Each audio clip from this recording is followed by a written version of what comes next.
realize the reason why we call it the law of the land is because it's differentiating between the law of the sea. There's a second law. So that's why when you walk into a court, when you walk into a court, you will see a fence with a gate. And the people sitting out here, you call the law of the land, because the people live on the land. But once you walk through those gates, when your name is called and you walk through the gates, those gates are referred to in court as a water gate. A water gate is when you go through the canal, like the Panama Canal. They have water gates. And when the water gate opens, the water rises, so that they close the gate and the next gate opens and it rises again. And so when you go into a court, your name is called, and if you put your hand on the gate, there's a piece of wood on the top of the gate. So when your name is called, you put your hand on the gate and you open the gate. The gate is a water gate, and there's a piece of wood on the top of the gate. It's called a bar, the B-A-R, and you're not licensed to pass the bar. The attorney is licensed to pass the bar, not you. So therefore, when you walk past the gate, the bar, you are now in hot water, and someone's going to have to bail you out.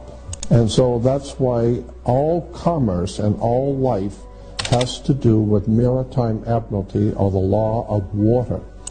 And as I said, there are two kinds of law, the law of the land and the law of the sea. When we talk about the sea, the oceans, we always refer to the oceans, and one of the ancient words for the ocean or for the sea was mer, M-E-R, which gives us our word mermaid. And so the sea, or mer, was always enchanting, because the waves come in, they go out, they come in and go out, and it's hypnotic. And so the waves coming in and going out, it's beautiful, it's relaxing, it's metaphysical, and so it's very what we call enchanting. And so the law of the sea became known as the law of the merchant. And so the law of the merchant, or merchant, is the law of the sea, or the law of water. And water, in law, water represents money. It is the liquid asset, the cash flow. And once you understand that all activity of humans on the earth, crime, doesn't matter what kind of activity, whatever the activity you're involved in, is under the law of the sea. It's under maritime admiralty law. And you need to understand what the word maritime law means. It means the law of the sea. Let me give you an example about how the law of the sea works. All ships, rocket ship, sailing ship, item has to have its own certificate of manifest. You have to have how much the car weigh, color was it, does it have air conditioning, is it 4-door or 2-door?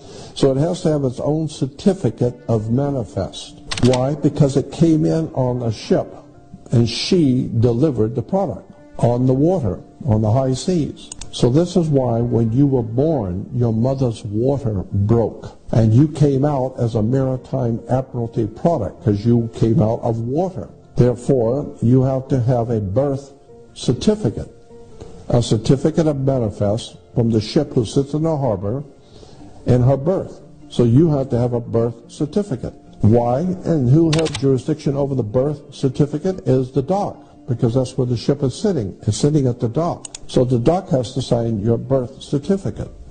Why? Because you are a maritime admiralty product. The banks will buy your body. It's a story of the way banks work, the way maritime admiralty commerce works. You need to understand that you are a product. This is why if you are looking for a job, you're not looking for employment. You go to a human resource center, because you are nothing more than a resource. You are a human resource. Just like iron and copper and oil and silver, and you're a resource.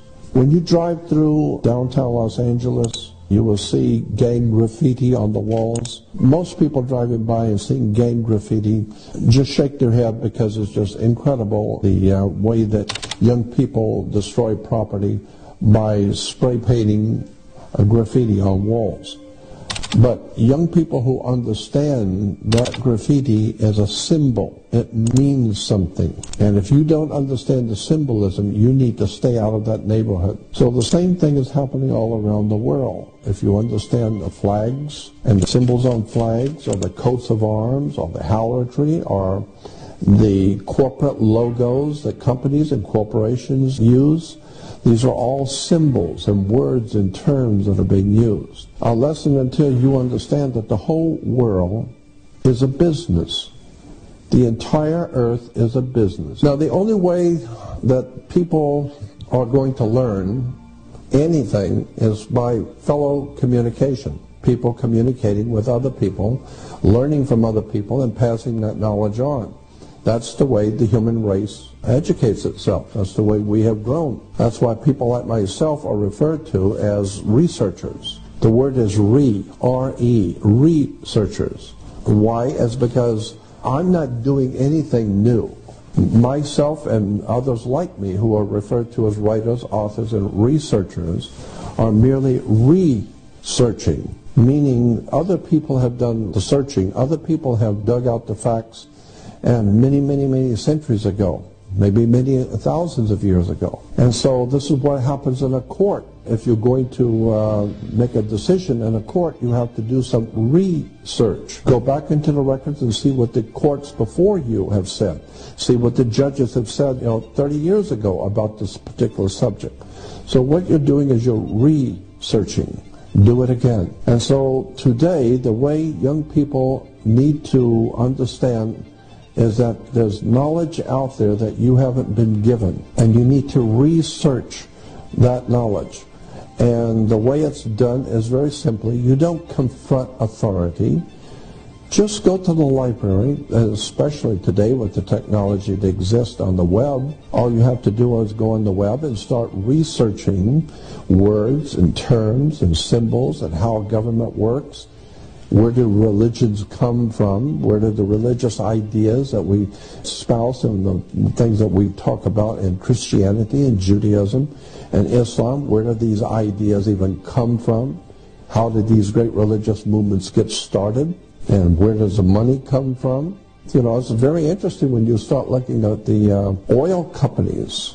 For many years, oil companies have been financing churches, Protestant and Catholic churches, especially Protestant churches, have been getting a lot of money from oil corporations for their missionary movements. A lot of the big churches have huge missionary movements financed by the oil companies. There was a large book, a very thick book, written many years ago that you might be able to find in the library, called Thy Will Be Done.